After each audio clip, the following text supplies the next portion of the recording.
What is pipe routing?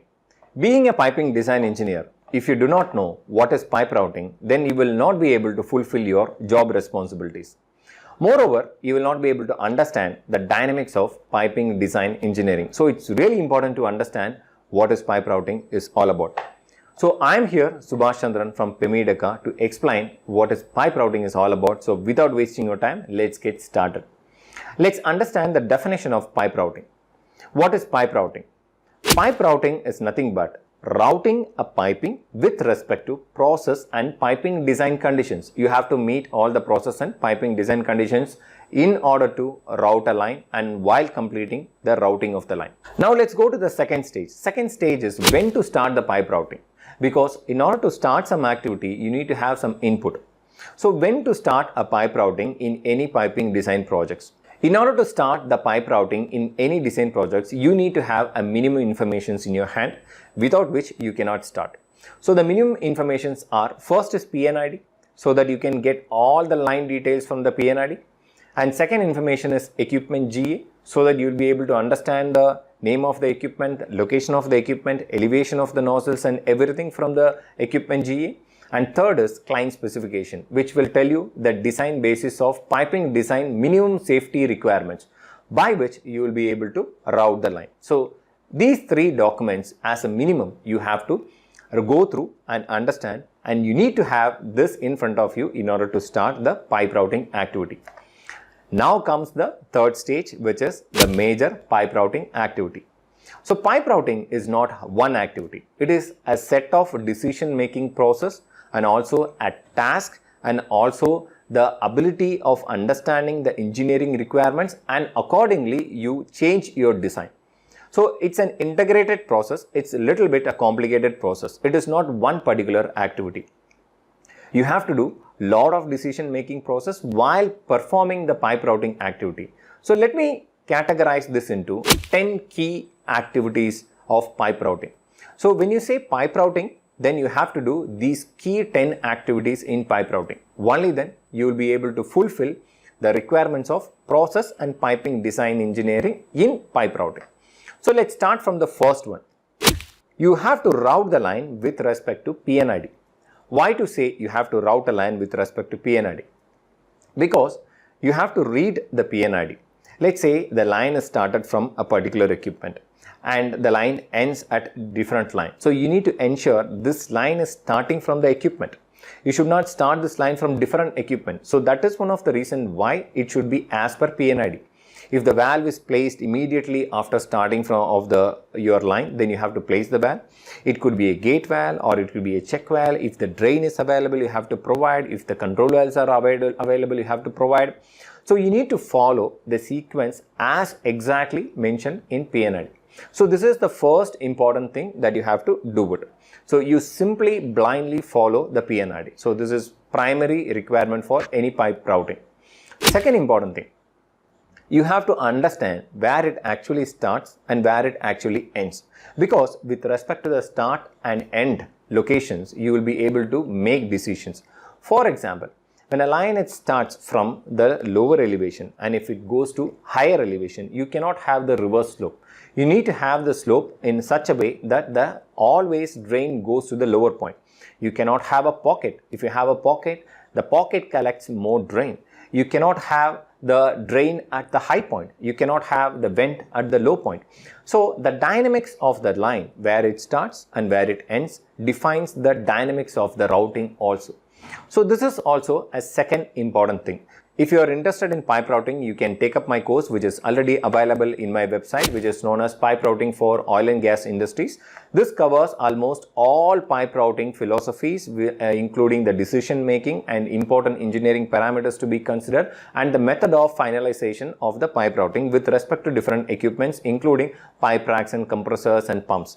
So this will give you a detailed understanding about how one should take the real-time decisions.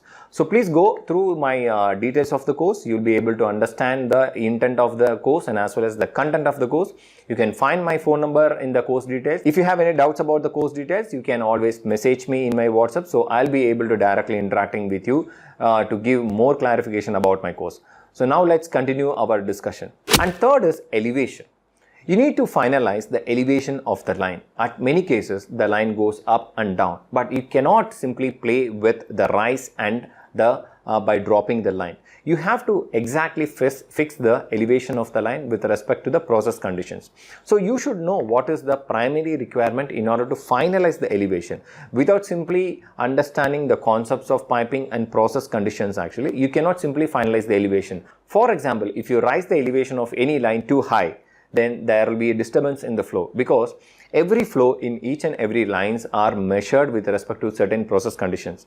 If you increase the height, the static head will increase. So your pump may not be in a position to pump that much of pressure in order to meet the requirements of the elevation. So elevation is vital in piping design engineering.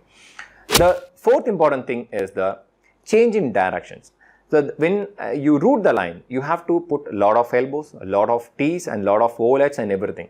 But you cannot randomly put without any basis. You clearly need to know when to take that change in direction, where to put an elbow, whether you have to take it horizontally, whether you have to take it vertically, whether you have to take it diagonally. So all these requirements you should know. Only then you can make a decision.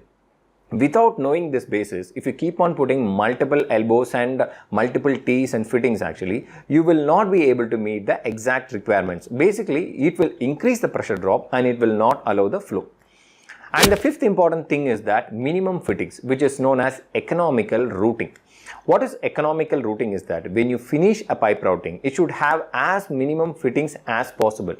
You simply cannot put n number of weld ovlets, you cannot put n number of elbows, you cannot put n number of T's and flanges and bolts and nuts randomly, unnecessarily. If you go on putting more number of fittings, definitely it will increase the cost of piping. So when you increase the cost of piping at the end of the project, there will be financial crisis. So you may not be able to complete the project on time. So these are the complications of increasing more number of fittings. That is why it is known as economical routing. You should have a minimum number of fittings in your line. Sixth is accessibility. As a piping design engineer, this is one of your primary role to ensure the accessibility for all valves, all instruments, all equipments. Only then you will be able to fulfill the requirements of the client specifications. So when you route the line, if you do not understand the accessibility point of view, you will keep on making a routing in such a way it will stop all the accessibilities. So it's really important to see what is the requirement of accessibility and accordingly route the line in any process plant. Then the seventh is overall arrangement aesthetic. You cannot randomly route the line by making the entire layout clumsy. You need to have an order, you need to have a simplistic design, you need to have a proper arrangement. Say for an example, you are routing for 5 different lines. If you randomly take these lines in a different directions, you will have to provide a lot of supports. A lot of supports will increase the cost of the project, and finally you will end up in financial crisis. But in such a way that if you route that all the 5 lines are routed in the same pattern, and only wherever it is required to have a change in direction, only you put an elbow and take in different directions. Otherwise, it will occupy the same traveling path. So that is known as a pipe waste basically. So that you will have a lot of available space. You will not feel that the entire area that is clumsy. You will have a good aesthetic look. So that is really required for any pipe routing finalization. This is also more important for approval of the piping layout. If the layout looks so clumsy, you will not get an approval. Eighth is future space. You have to ensure the future space for the expansion of the project. Generally, in piping design, we used to consider 20% of future space available for the future expansion. For example, in future, a process plant requires an additional line. Where do they route if there is no space available? So you always have to ensure that 20% reservations are available in your piping GA. For that, you have to route a line in such a way considering the 20% space are not occupied. If you randomly route the line without considering the 20% future space, actually, you will not be able to meet the requirement. So consider this point and ensure that your routing is not hindering the 20% future space. Ninth is safety. Safety is one of the most important requirements in any process plant design. When you route a line, you have to ensure whether is it safe enough for an operator? Is it safe enough for accessibility? Is it safe enough for any maintenance or any operation requirement? For example, if you route a line in a grade without providing a proper accessibility, proper crossover, what happens is that when your operator actually gets into a work, he may fall trip by slipping over the line. So if there is a proper accessibility, proper steps and proper crossover, he will use the crossover to move across the line actually. So this is how you have to plan. Each and every point of piping and routing, when you finalize it, you have to understand whether is it safe enough or not. So if you don't have a safety, you raise this concern to any technical safety engineer, you raise this concern to the senior engineer and take their advice. If you're not able to finalize the decisions, actually escalate it. And escalate it, then you'll be able to get a good feedback. Accordingly, you'll be able to change your design. But safety is the most important thing in any process plan design. Last but not least is comply with your client design specification. Why is it so important? Because when you work in a project, you have to meet the requirement of the client. So how do you meet the requirement of the client is to meeting the design requirements specified by the client. So client generally gives you the specifications for piping layout, piping supports and pipe stress analysis and equipment layouts, and n number of specifications are available. But as a piping design engineer, you only have to ensure that while completing the pipe routing, you have to go through the conditions of the pipe routing in these specifications and ensure whether it is meeting the requirements. So that is critically important in order to finalize your routing basically.